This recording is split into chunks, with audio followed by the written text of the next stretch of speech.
Ooh, look at these shrimpies. Ooh, it's steamy.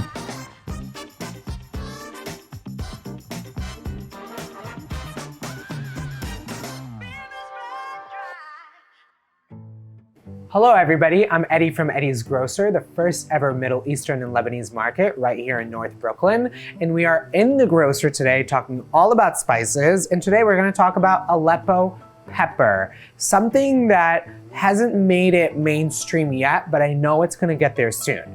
What I like to compare Aleppo pepper to is red pepper flakes, like an Italian red pepper flake. But the thing about red pepper flakes is that it's dry. Like you can't just pick it up and eat it, you'd have to spit it out. It's so dry and it has a lot of seeds in it because maybe the Italians are a little lazy, but don't quote me on that. But anyways, Aleppo pepper has no seeds in it because us Middle Easterns were not lazy, and it's wet. The name originates from Aleppo, Syria. Aleppo is one of the biggest cities in Syria. Aleppo pepper is mainly used in Syria, of course, but it's also used in Turkey, but now it's made its way to Lebanon, but it's also really big in like Persian, Armenian food, so it's used all over the Middle East. But how I was introduced to it from my mom's side of the family. So my mom's side of the family is from Aleppo, Syria, and really is all about spicy, spicy, spicy. So now I'm gonna add a little bit of spicy into your diet. Intro, take 2, Mark.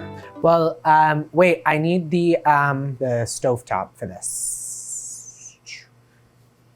Give me a sec. All right, so today we're gonna make a few different things with the Aleppo pepper. We're gonna start with making an Aleppo garlic oil that you can use literally on anything that you want, but we're gonna use it on our shrimp. And then from there, we're gonna make a spicy, salty, tahini, chocolate popcorn. So what do you say, shall we get started?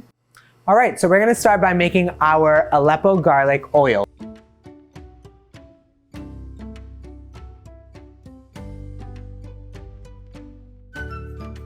All right, so we've got our garlic oil now, and you'll see our garlic oil has become opaque because the garlic has really blended up with the oil. So what we want to do now is grab a small sauce pot or pan, whatever you like to call it.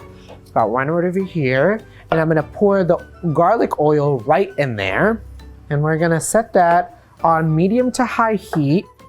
Once your garlic oil starts bubbling up, that is when you want to drop your Aleppo pepper right in there. So it all depends on how spicy you like things. If you like it a little spicy, then I would only add 1 tablespoon or 1 pinch. If you like your things really spicy, I'd go right ahead like I am. I'm gonna add 3 whole pinches right in here, and then we're gonna mix it up. And so right when you add that, it's gonna start really bubbling up like you see here. And so right when that happens, you don't want the Aleppo pepper to burn, so you wanna turn your heat off right away, transfer that right into a bowl so it cools down.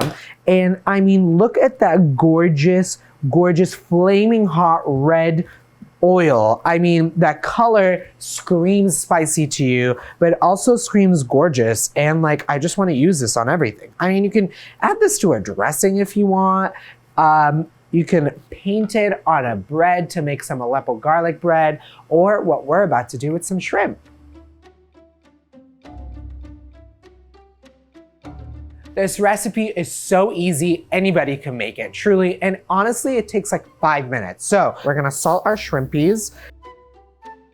And now I'm going to spoon some of this Aleppo garlic oil right on top of each one of these.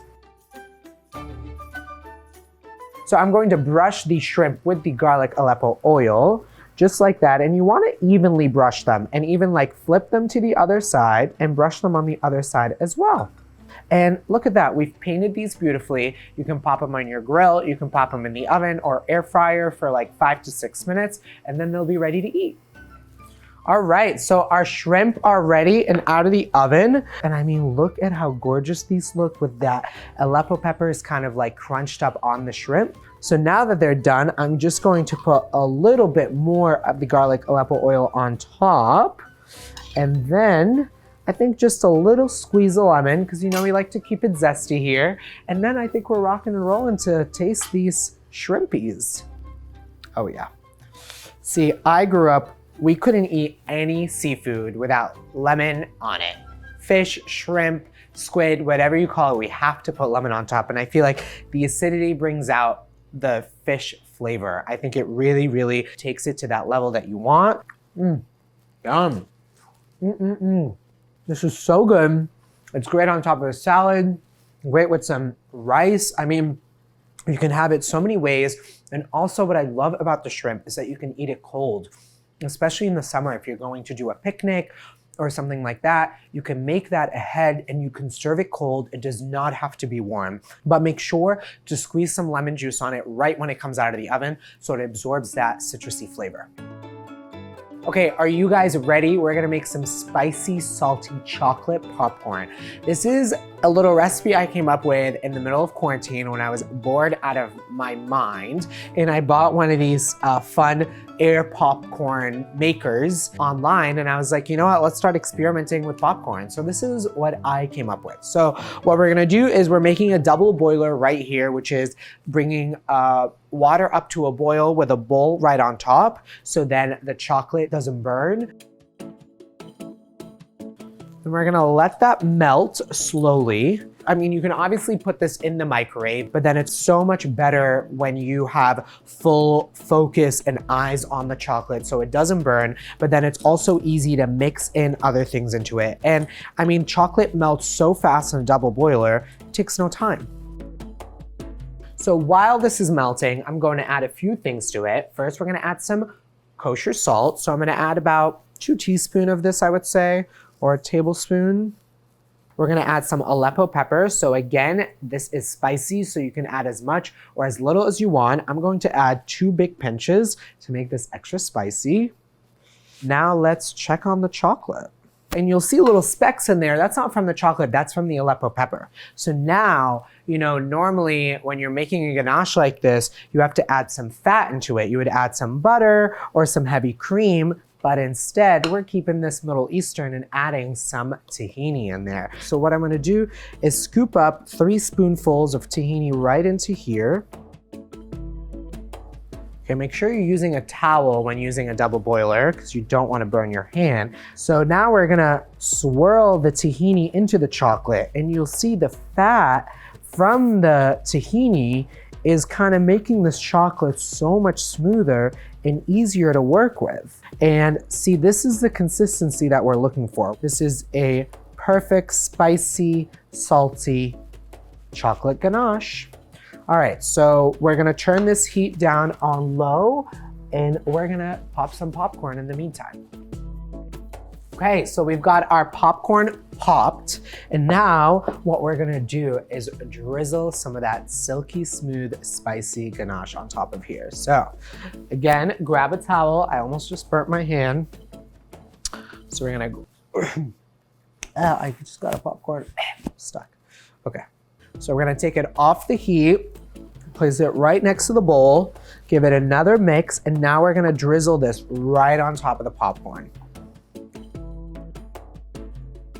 You guys, I'm freaking out about this. Look at how beautiful it looks already. I mean, I just wanna jump right in there. But before we jump in, we're gonna sprinkle a little bit more action on top of this because I'm so extra. So we're gonna start with some sesame seeds, and I'm just gonna literally sprinkle those right on top, and they're gonna stick to the chocolate. I know you're gonna think I'm crazy by saying this, but this is a very healthy popcorn. The only fat that's in this is from the tahini, and that's a good fat. We have absolutely no oil and no butter in this. So we didn't salt the popcorn itself. So in the ganache, there's a little bit of kosher salt, but adding that Malden salt at the end is gonna give it that like bite of saltiness, like a chocolate chip cookie almost. All right, and lastly, we're gonna add some Aleppo pepper onto this just for that last kick of spiciness, also to add that little red flare into here. And you're just letting people know what is in this popcorn. We've got the Aleppo, we've got the sesame, and we've got the salt. It's a spicy, salty chocolate popcorn. All right, you guys, I mean, look at this gorgeousness. I can't wait to dig right into here. I mean, I'm just gonna go for it. What am I doing? Yum. Oh my God, yum. You can taste the spiciness. You can definitely taste the tahini, and you can taste the salt, and that's what we want. So something fun is to grab some of these like little popcorn cups with a scoop. Then what you can do is scoop these up. If you're having a movie night at your house, or even if you're having friends over, you can make these in advance and just put them out on the table and people can just grab them. It could be like a little snack. You know, when you get to a party and you're just drinking and you want a little something salty and a little something sweet, this is the best of both worlds. And it's not too fattening, but it's also really delicious. Well, there you have it. We've got some popcorn for your friends or a whole bowl for yourself on a Friday night for your Netflix and chill. I mean, honestly, when you're gonna make this, I know you're gonna be screaming, I need more spicy, salty chocolate popcorn. I can't wait for you to try this recipe and all our Aleppo pepper recipes today. And we hope to see you soon at the grocer. Remember to keep it zesty. If you liked our recipes today and want to watch more, make sure to like and subscribe.